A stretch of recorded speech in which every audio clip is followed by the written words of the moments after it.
Dear students, welcome to the lecture series on the topic engineering graphics.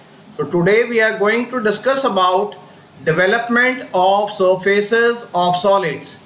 I am Dr. IPS Ahuja, Professor, Department of Mechanical Engineering, Punjabi University, Patiala. Now today's discussion will be about development of rectangular pyramid, and this development of rectangular pyramid will be carried out by using the principles of the radial line development method, because we know that radial line development method is used to carry out development for all types of pyramids and the cone over there. Now here we have the rectangular pyramid available with us, and in the rectangular pyramid there is one longer edge and one shorter edge. So the dimension of the longer edge has been provided to us as 48 millimeter, and the shorter edge length is 32 millimeter. And another thing, that is the height of this rectangular pyramid is available as 62 millimeter. So this distance you can see between point O and point O1. So this distance, that is the height of the pyramid, will be 62 millimeter. So O is the axis point on the top, that is the vertex or the apex of the pyramid, whereas O1 is the point of the axis which lies on the base of this rectangular pyramid, right? Then this pyramid is resting on its base in the horizontal plane such that its longer edge happens to be parallel to the vertical plane. So when we draw the top view corresponding to this rectangular pyramid, so in the top view we are going to get the rectangular projection corresponding to the base of this pyramid. Why? Because this pyramid is resting on its base in the horizontal plane.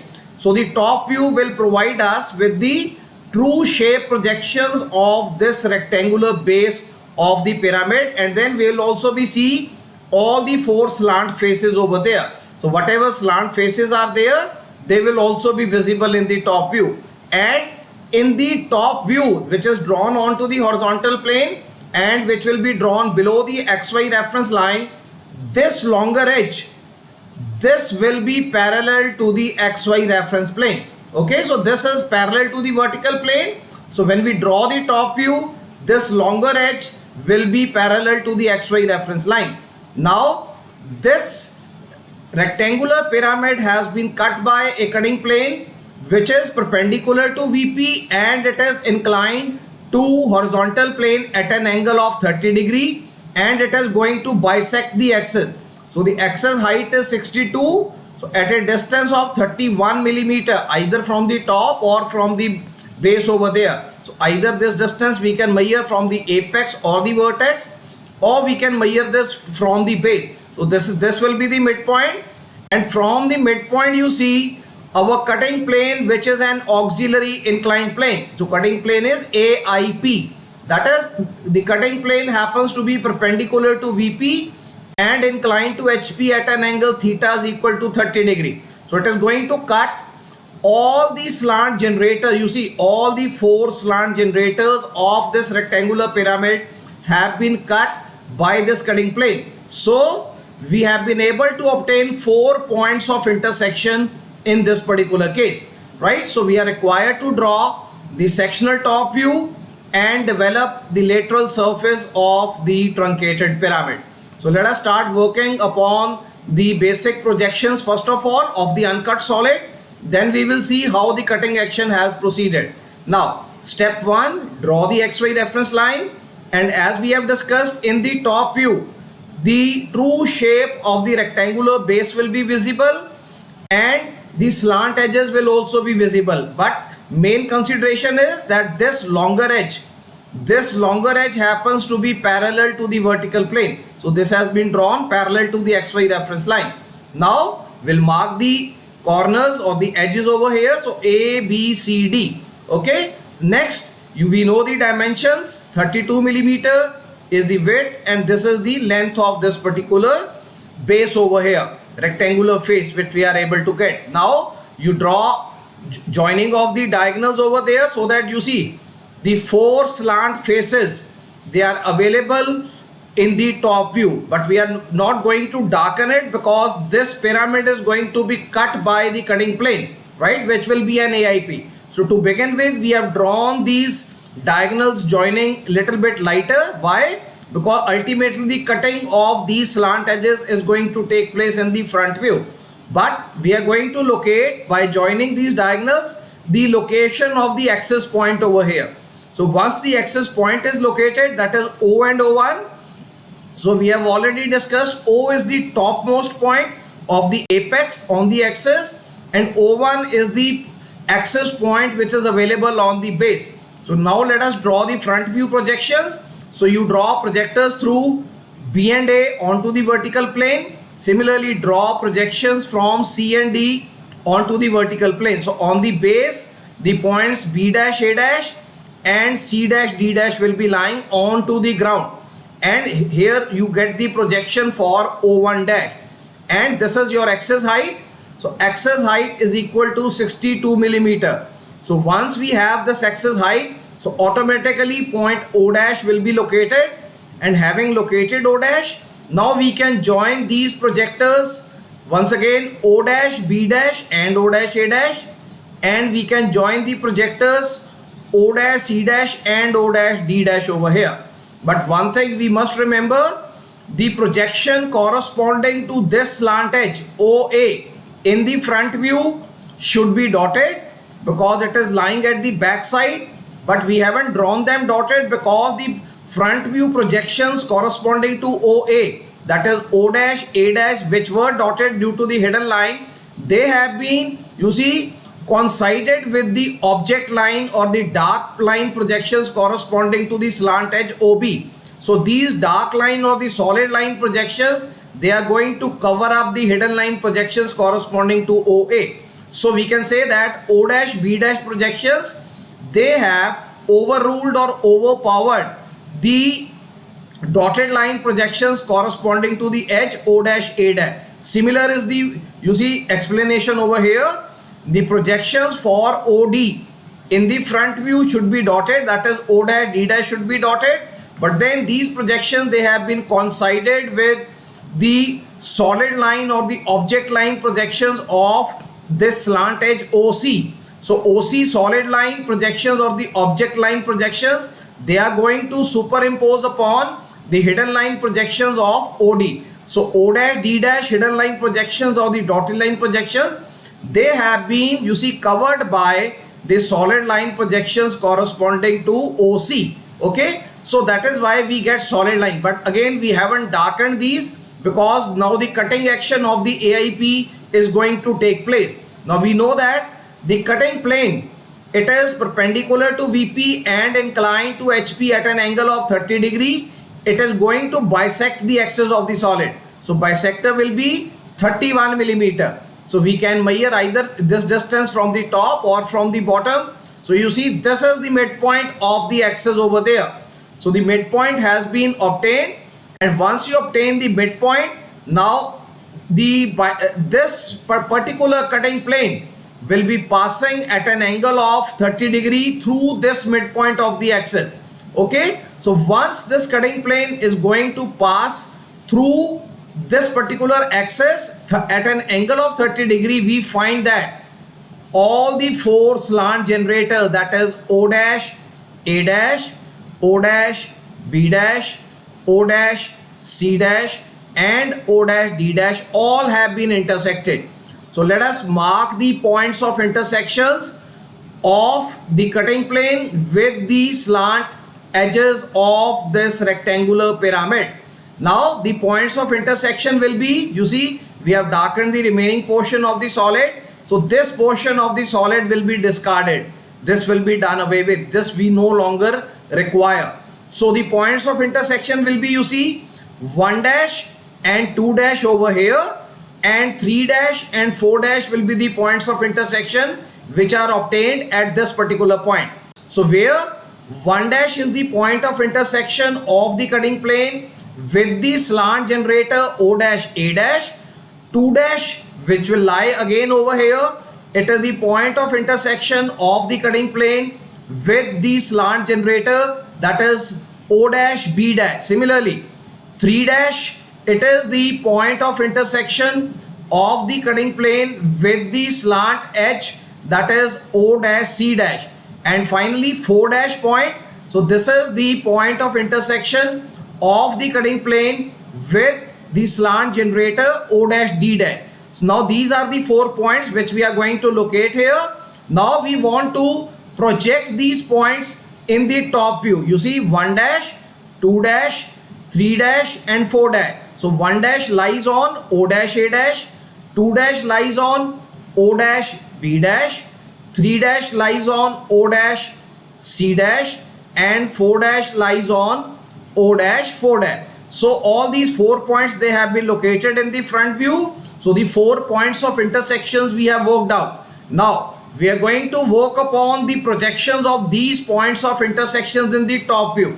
Now from 1 dash and 2 dash, we'll draw a vertical projector line, and wherever this vertical projector line is going to intersect OA, we are going to get the location of the point 1 in the top view. So wherever this vertical projector from 2 dash, this is being drawn, wherever it is going to intersect with the vertical projector of the plan, that is corresponding to the slant edge OB, we get the location of the point 2 over here. Similarly, the vertical projector through 3 dash and 4 dash has been drawn. So wherever these two projectors, you see single projector is there, wherever the projector corresponding to these 2 points, it is going to intersect OD, we obtain the point 4, and wherever this vertical projector through 3 dash, it is going to meet the top view projection corresponding to the slant edge OC, we obtain the point number 3. So you see point 1, point 2, point 3 and point 4. So again, little bit you can check. 1 dash was lying on O dash A dash. So its corresponding projection in plan point 1, it lies on OA. Similarly, 2 dash is lying on front view of the slant edge O dash B dash. Similarly, if you bring vertical projector, and 2 point will be lying on, you see, top view plan projection OB. Similarly, 3 dash was lying on O dash C dash. So we bring the vertical projector, and point 3 will be located on the top view corresponding to the slant edge point 3. Similarly, 4 dash was located on O dash D dash. So its vertical projector will be locating us the point 4 on the slant edge of the top view, that is point 4 over here. So having located all these 4 points in the top view, now we can join them. And once we join them, this gives us, you see, this was the sectioned surface. 1 dash, 2 dash, 3 dash, 4 dash was the sectioned surface, and this surface is much bigger, whereas since this is inclined to HP, so this surface being inclined to HP means its projection on the horizontal plane will give us its apparent shape. So this section top view, please check, this section top view is the area which has been hashed over here. So the hatching lines will be drawn using 2H pencil, and they will be inclined at an angle of 45 degree with respect to the XY reference plane. So this is our sectioned top view, and it gives us the apparent shape of the cut section over there. And having obtained the section top view, now you see, this is the remaining portion of the slant edge. So A1 has to be joined, B2 has to be joined, C3 has to be joined, and D4 has to be joined. So these are the remaining slant edges which are left after the cutting of this rectangular pyramid by this cutting plane. So this portion of the slant edges, so they have been done away with, they have been eliminated. So that is why these slant edges, they have not been darkened, right? So we have obtained the top views, that is section top view, and we have obtained all the points of intersection in the front view as well. Now we have to start with the development. Now please check, we have 4 slant edges over here, O dash A dash and O dash B dash. Similarly, O dash C dash and O dash D dash.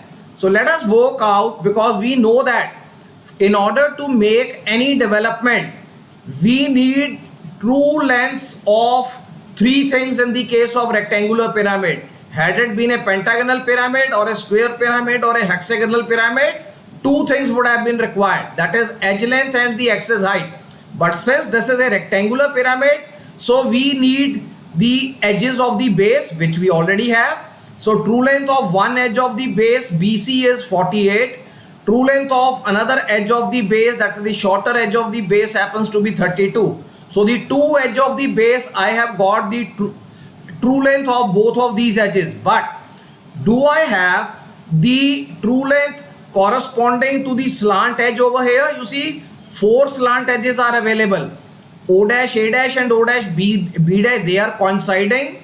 O dash, C dash and O dash, D dash, they are also coinciding. Now let me check whether is any one of these four, are they giving me the true lengths or not. So let me check. Please see, OA is inclined to XY, O dash, A dash is inclined to XY. So OA generator is my oblique generator. Similarly, OB projection, it is inclined to XY. Similarly, O dash, B dash is also inclined to XY. So this is inclined to HP, this is inclined to VP. So again, OB generator is also an oblique generator. Similarly, OC generator, it is again inclined to the XY line, and O dash C dash generator, it is also inclined to XY reference line. So same thing applies to OD. So you see, OD is also inclined to XY, and similarly O dash D dash is also inclined to XY. So since all the generators in the front view and top view, OA, OB, OC and OD, they are inclined to XY line, so these are all four oblique generators.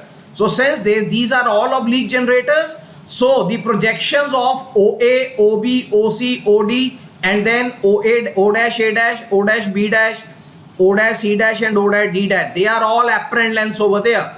Now I will be making use of principles of rotation of line to obtain any one of the true length of the slant edges. You see, we have four slant edges over there. I can pick up any edge. I can pick up OA, I can pick up OB, I can pick up OC, or I can pick up OD, because I know all these lines, they are oblique line.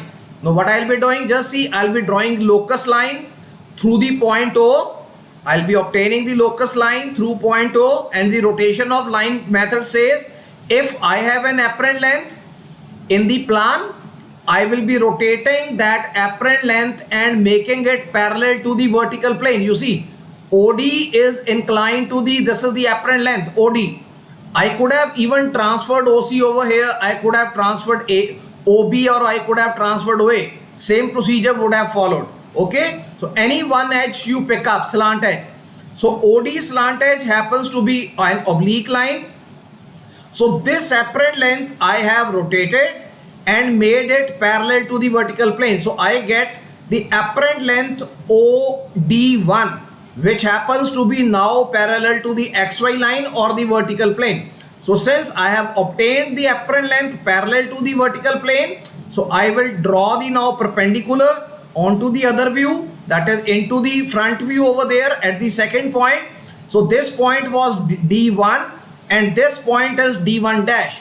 So if I have this locus line, I have this locus line, and this is my apparent length corresponding to O dash, D dash. So my true length will be lying between the same two locus lines over there. So this length which I have joined now, O dash and D1 dash, this happens to be true length of one of the slant edges of this rectangular pyramid. And in the rectangular pyramid, all the four slant edges will have the same true length. So all the four, you see, slant edges, they will have the same true length. So now with this rotation of line, you see, one additional step I have incorporated. That is, again I repeat, I had this inclined apparent length in the plan corresponding to the generator OD.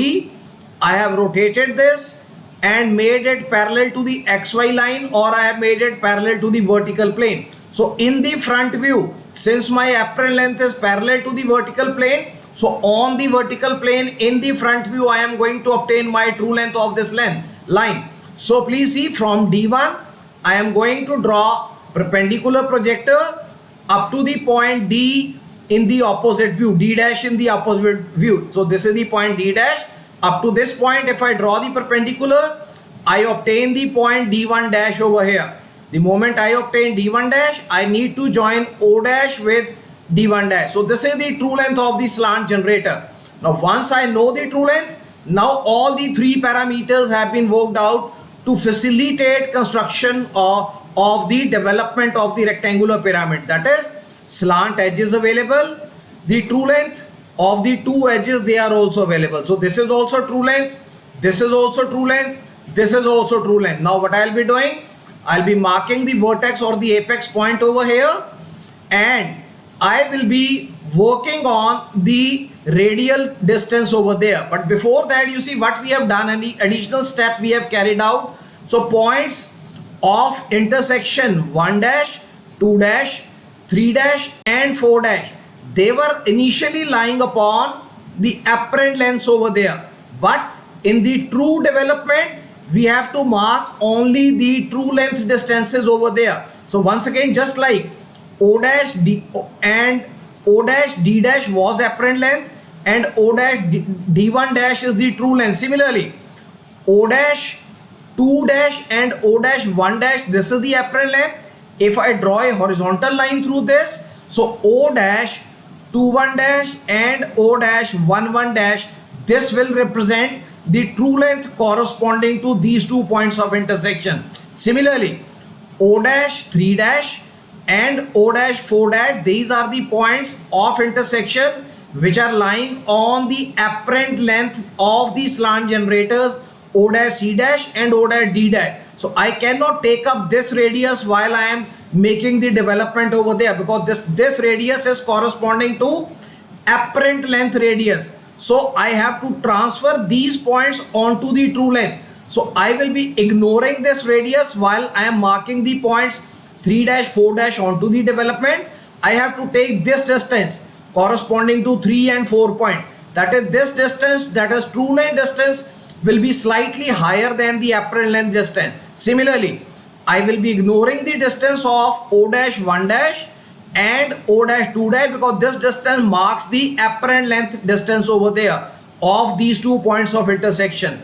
So what I have done, I have translated this into the true length distances, and whatever now the new distances are available, O dash 21 dash and O dash 11 dash. So these two distances will represent the true length of the arc or the distance between the point O, that is the apex, and these points of intersection. So this distance, you see, O dash 21 dash and O dash 11 dash will be greater than O dash 2 dash and O dash 1 dash. Why? Because the apparent length distances, they are always lesser than the true length distances. Similarly, O dash 3 dash and O dash 4 dash distances, they will be shorter than O dash 31 dash and O dash 41 dash distances over there. Now let us start working on the development of the rectangular pyramid. You see, one apex point has been located corresponding to O dash.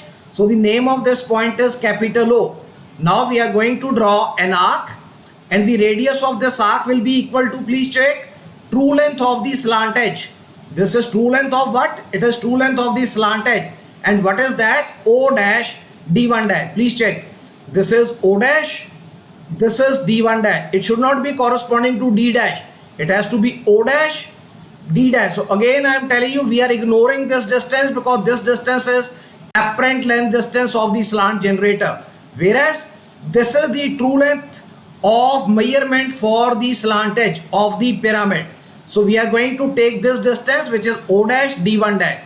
Now we'll draw one arc, and we are starting, you see, development from point A. It is your sweet will. You can start from B, you can start your development from C, you can start from D. So I have started from A, and you see I am going to move in this direction anti-clockwise. It is your wish. You can move clockwise or you can move anti-clockwise. So I am going to move anti-clockwise from A. So the first edge, you see, how much is the length of the first edge? 32 millimeter, which is shorter one. Second edge, 48 millimeter. So just see, first arc I am going to make for 32 millimeter. Second arc will be First arc will be corresponding to A to B.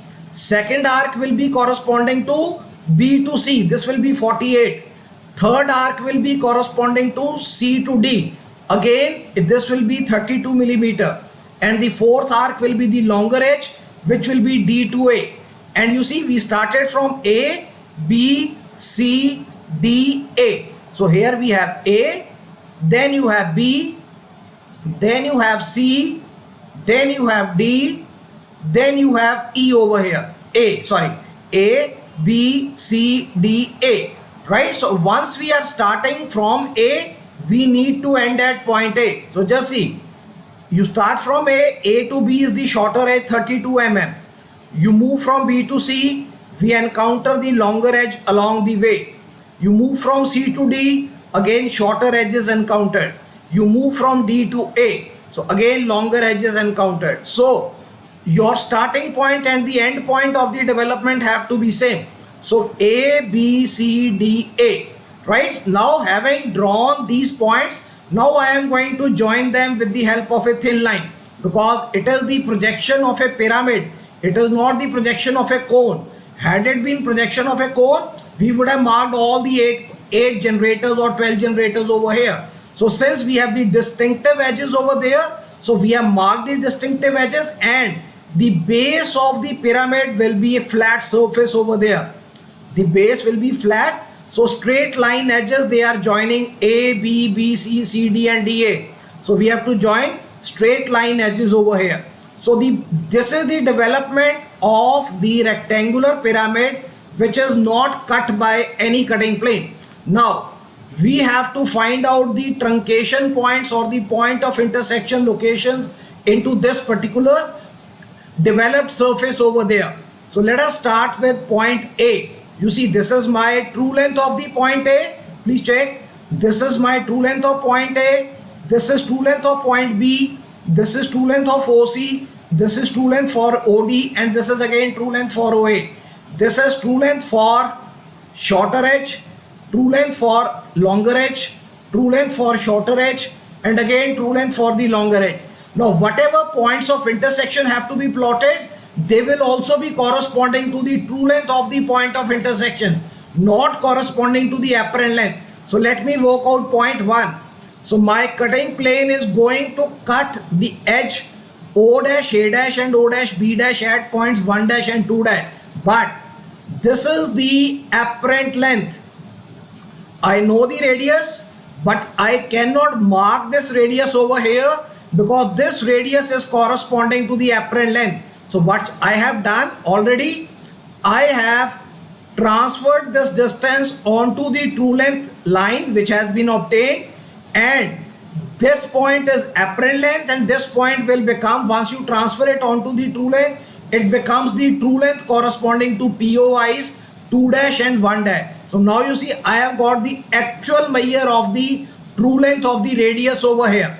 So this radius of true length of O dash 21 dash and O dash 1 dash will be greater than this radius over here. So I will be ignoring this distance.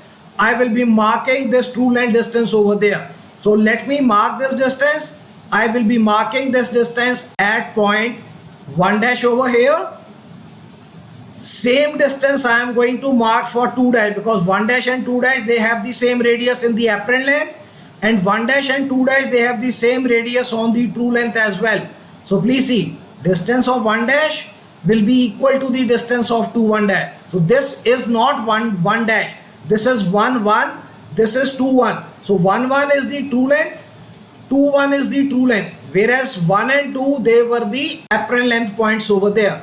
So the distance of O dash 1 1 dash has been marked over here, and the distance of O dash 2 1 dash has been marked over here. Right? So I have obtained the points true length for point 1, true length for the point 2. So true length means it is having suffix 1 over here. Then point 3. Again, this apparent length distance I am going to ignore, because my POI is going to cut O dash, C dash and O dash, D dash at 3 dash and 4 dash. But they are the apparent length radii. I have obtained the true length radii. So I will be ignoring this distance. on the apparent length, and I will be using the true length distances over there. So these two distances I have measured, O dash 31 dash, O dash 41 dash. So please see, distance of 31 and distance of 41 from O1 is same. So these 2 points, they have been marked. And finally distance of 1 will be lying once again, because starting point and end point remains the same. So please see all the points of intersection true lengths. Why I am emphasizing? Because it's not 1, it is 1 1. It is not 4, it is 4 1. It is not 3, it is 3 1. It is not 2, it is 2 1. Again 1 1, not 1. So having marked all these points of intersection, these have to be joined using straight line. And then remaining slant edges which were shown over here, remaining slant edges, they have to be joined dark. So please see, all the remaining slant edges, they have been joined dark. And now this is the complete development of the truncated rectangular pyramid. And if you are going to fold, now it's not rolling, it has to be folding. The moment you fold it along these slant generators, you will find that A1 and A1, they are going to join. And this is the shape which is going to be obtained by folding of this development of the truncated pyramid. Okay, so this is the discussion regarding the projections of the pyramid, and then sectioning of the pyramid, and then the development of the pyramid. So this we have obtained by using the principles of projections of solid, principles of sectioning of solids, and then principles of radial line development method over here, right? So this is all for today. So we will be continuing with few more cases on the development of the truncated solids in our further discussions on this topic. So thank you very much. Thanks a lot. Thank you.